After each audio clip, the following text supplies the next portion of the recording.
ஆனந்தமய கோஷம். ஸ்லோகம் 207. பரமாத்ம ஸ்வரூப ஆனந்தத்தின் பிரதிபிம்பத்தால் வியாபிக்கப் பெற்ற வடிவுடையதாயும் அவித்யையினின்று தோன்றிய பரிணாமம் உடையதாயும் தனக்கு இஷ்டமான பொருள் கிட்டிய பொழுது உதிக்கும் பிரியம் மகிழ்ச்சி முதலிய குணங்களுடன் கூடியதாயும் உள்ளது ஆனந்தமய கோஷம்.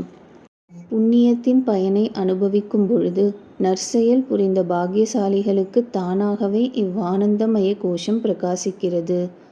ஆனந்தத்தின் வடிவாகவே தான் ஆகி அந்நிலையில் சரீரத்தை தரிக்கும் காரணத்தாலேயே வேறு முயற்சியில்லாமல் நன்றாக ஆனந்தத்தை அனுபவிக்கின்றான்.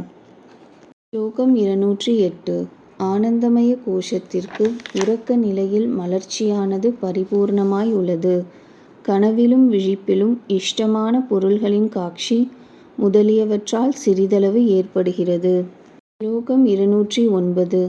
உபாதியுடன் தொடர்புடைமையாலும் பிரகிருத்தியின் ஒரு மாறுபாடாய் இருப்பதாலும் புண்ணியச் செயலால் விலக்கப்பெறும் காரணத்தாலும் மாறுபாடுடைய அன்னமயம் முதலிய கூட்டத்துடன் கூடியிருப்பதாலும் இந்த ஆனந்தமய கோஷமும் பரமாத்மாவாக இருக்க இயலாது.